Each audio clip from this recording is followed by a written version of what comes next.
Donetsk में अब तक की सबसे बड़ी जंग की तैयारी में पुतिन पहली बार रूसी फौज के 3 डिवीजन डोनेस्क में तैनात कर रहे हैं। क्या डोनेस्क में कुछ बड़ा करने जा रहे हैं पुतिन? 3 डिवीजन का मतलब आपको समझाते हैं। एक डिवीजन में 12,000 से लेकर 20,000 तक जवान होते हैं, यानी 3 डिवीजन के 36,000 से 60,000 जवान रूसी जवान तैनात होंगे। डोनेस्क के 5 इलाकों को पुतिन की फौज ने चिन्हित किया है जहां पर ये यूनिट्स तैनात की जाएंगी, जहां पर ये डिवीजन जाएंगी।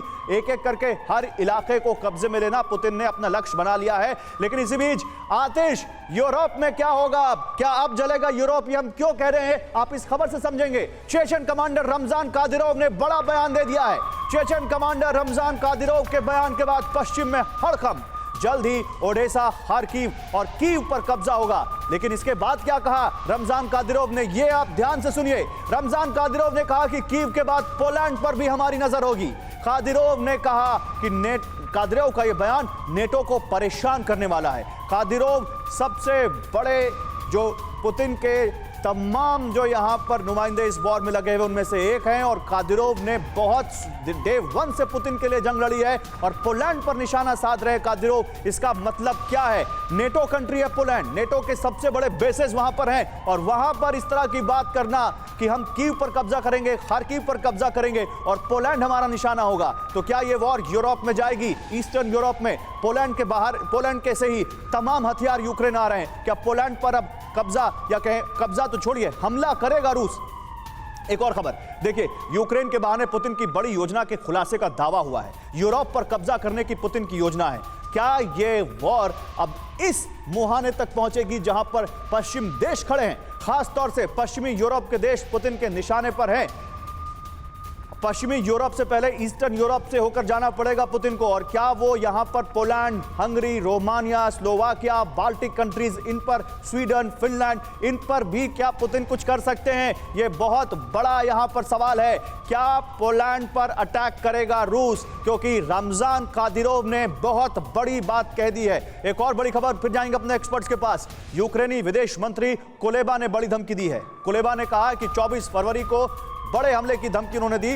उन्होंने कहा ऐसा होगा जिसे रूस याद रखेगा। अभी तक हम ये सोच रहे थे कि रूस 24 फरवरी को करेगा कुछ, लेकिन यूक्रेन ने कह दिया है कि वो कुछ बड़ा करने जा रहे हैं। आइए जरा बिग वॉल पर देखते हैं, क्या यूरोप में इस वॉर की अब आंच जो अभी तक हम महंगाई के रूप में और जो हाई जो प्राइसेस है उसके रूप में देख रहे थे, क्या अब वो हथियारों के हमले के रूप में भी जाएगी? देखिए, पहले आप समझिए, पहली बार डोनेस्क में रूसी फौज की 3 डिवीजन डीपीआर में तैनात की गई हैं, और डिवीजन में 12 से 20,000 जवान, जिसके बारे में हम आपको बता रहे थे, यानी अधिकतर 60,000 जवान 3 डिवीजन के डोनेस्क में आ चुके हैं। अब ये तैनात क्यों हुए हैं? इनका क्या मतलब है? क्या पुतिन हासिल करना चाहते हैं इनसे? ये भी आपको बताते हैं। एक एक करके उनका 5 इलाके जो उन्होंने चिन्हित किए हैं उस पर कब्जे का लक्ष्य है, और पुतिन इसी की तैयारी में जुटे हुए हैं। पुतिन का अगला टारगेट क्या है आप समझिए। पुतिन का अगला टारगेट है सेवरस। 5 लक्ष्य जो हैं वो मैं आपको बता रहा हूं। पीसीआर अगर ग्राफिक्स हो सके तो दिखाइए वो क्या क्या लक्ष्य हैं यहां पर पुतिन के अगले।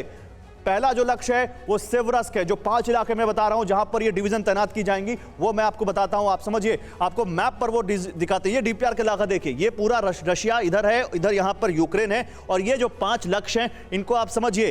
पहला लक्ष्य जो यहां पर है वो है सेवरस्क। दूसरा लक्ष्य है लीमन, ये सब डीपीआर डोनेस्क के इलाके हैं। तीसरा लक्ष्य है कुपियांस्क, चौथा लक्ष्य है यहां पर स्लोवियांस्क, और 5वां लक्ष्य है क्रामातोर्स्क। और ये अगर 5 इलाके आते हैं पुतिन के हाथ में तो डीपीआर तो गया यूक्रेन के पास से, और पुतिन की सेना और यूक्रेन के ऊपर आकर और हावी हो जाएगी, ये आप समझिए। और इसीलिए ये 3 डिवीजन 60,000 अधिकतर जो सैनिक हैं अधिकतम वो वहां पर पहुंचे हैं, और ये अब एक एक करके लक्ष्य हासिल करने का यहां पर पुतिन ने अपना प्लान बनाया है। लेकिन सवाल यह है कि इससे होगा क्या? इन इलाकों में जीत से रूस डोनेस्क जीत लेगा। डोनेस्क पीपल रिपब्लिक, जिसको हम डीपीआर कहते हैं, डोनबास का बहुत अहम इलाका। डोनेस्क आने से पूरे डोनबास का रास्ता साफ होगा पुतिन के पास, और डोनबास आने से रूस की सप्लाई लाइन बहुत मजबूत होगी अपनी ट्रूप्स तक पहुंचाने के लिए, और डोनबास से पश्चिमी और दक्षिणी यूक्रेन पर कब्जा आसान होगा पुतिन का। और इसीलिए कहीं ना कहीं ये बहुत अहम है, और ये लक्ष्य कुछ इस तरह से डिसाइड किए गए हैं। डॉक्टर घोष कुछ कहना चाहते थे। डॉक्टर घोष प्लीज आप बात पूरी कीजिए, फिर मैं अचल सर के पास जाऊंगा। जी हाँ, मैं यही कहना चाहता था। आप कह रहे थे कि यूरोप इसमें भिड़ सकता है या नहीं। अगर आप देखें तो पिछले कई दिनों से यूरोप ने टैंक्स धीरे धीरे एस्केलेशन किया है, टैंक्स भेज रहे हैं। फिर अमेरिका को भी कहा टैंक्स भेजने की, जो M1 एब्राहम्स हैं जिसका ईंधन जो उनके यूक्रेनियंस के पास नहीं है, उनका ट्रेनिंग एक्सेट्रा कुछ नहीं है, फिर भी वो भेज रहे हैं। अभी ज़ेलेंस्की जाकर पूछ रहे हैं कि देखिए हमें फाइटर जेट्स दीजिए। तो ये धीरे धीरे जो एस्केलेशन है ये होता जा रहा है। और नहीं, एस्केलेशन होना इज डिफरेंट और एस्केलेशन होते होते यूरोप तक पहुंच जाना ये तो कुछ अलग ही हो जाएगा। अचल सर, आपका क्या मानना है कि रमजान कादिरोव की बात पर कितना भरोसा करते हैं, या आपको लगता है कि नहीं, रमजान कादिरोव की बात को हल्के में नहीं लिया जा सकता? नहीं गौरव, देखिए बात तो किसी की भी को हल्के में नहीं लिया जा सकता, लेकिन आप इसे देखिए रेपरकशंस क्या है। हाँ, पुतिन की कोशिश ये है कि उसके अड़ोस पड़ोस में जितने भी नॉन नेटो मेंबर्स हैं वो फर्दर नेटो की एक्सपेंशन नहीं हो और वो नेटो के मेंबर नहीं बने। 2008 में जब ये अनाउंस किया गया था कि जॉर्जिया और यूक्रेन नेटो के मेंबर बनेंगे, हालांकि कोई डेट नहीं दी थी, तुरंत उसके बाद एक्शन हुआ था जॉर्जिया में। और जॉर्जिया में ऐसे हालात हो गए थे कि 7 दिन तक रशिया और जॉर्जिया में वॉर चली थी और अभी भी वहां डिस्प्यूट है और जॉर्जिया की नेटो मेंबरशिप बीनों मील दूर चली गई है।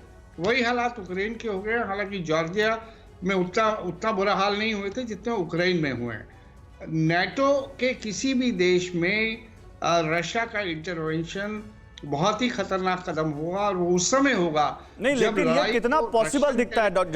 सर, मेरा सवाल ये है कि आप पोलैंड तक जाने की कोशिश करेंगे पुतिन? जनरल दत्ता, आपको लगता है अभी तो यूक्रेन में ही फंसे हुए हैं वो, और साल भर हो गया है। नहीं देखिए, ऐसा है कि ठीक है सर, मैं आता हूं। आचल सर, जनरल दत्ता, ऐसा है कि जहां तक पोलैंड का सवाल है, जंग के शुरू से ही पोलैंड लगातार यूक्रेन की मदद कर रहा है। सबसे ज्यादा रिफ्यूजी जो यूक्रेन से गए हैं पोलैंड में गए हैं। जितना हथियार असला आ रहा है पोलैंड के रास्ते के माध्यम से आ रहा है, बिल्कुल आ रहा है। तो जहां तक रूस का सवाल है, सबसे बड़ा जो दुश्मन अगर यूरोपियन यूनियन के अंदर कोई है तो पोलैंड है। लेकिन सर, जो सप्लाई लाइन पोलैंड से आ रही है, जिस रेल लाइन से आ रही है, रूस ने आज तक उस रेल लाइन को नहीं छुआ। जिस जगह से, जिस रेलवे ट्रैक से आज तक हजारों हथियार आ गए, टैंक्स आ गए, मिसाइल डिफेंस सिस्टम आ गए, आज तक रूस ने उस इंफ्रास्ट्रक्चर को नहीं छुआ। और अब वो बात अब पोलैंड की कर रहे हैं, अभी तक यूक्रेन में उन्होंने कुछ नहीं किया उसको लेकर। अभी ऐसा कि अगर एज अ मिलिट्री प्लानर मैं बात करूं, अगर ये ऑपरेशन मैं कंट्रोल कर रहा होता तो अगर मैं कन्वेंशनली नहीं तो अनकन्वेंशनली इनकी पूरी सप्लाई लाइन को मैं सबोटाज कर देता। बिल्कुल, मैं इनकी रेलवे लाइंस में उसको तोड़ा देता, ब्लास्ट करा देता, पीछे टेररिस्ट अटैक करा देता, कुछ भी कर सकता था मैं। तो ये सरप्राइजिंग है कि इन्होंने रशिया ने अभी तक किया क्यों नहीं। अब ये हो सकता है कि जहां तक रशियन प्रेसिडेंट का सवाल है, वो ना चाह रहे हो कि भैया मैं इसको एस्केलेट करूं। जो मेरा ऑब्जेक्टिव था यूक्रेन नाटो मत ज्वाइन करे, क्रीमिया को एक्सेप्ट करे, तो क्या वो ऑब्जेक्टिव पूरा हो गया? करे। यूक्रेन तो और ज्यादा यहां पर अग्रेसिवली रूस को काउंटर कर रहा है।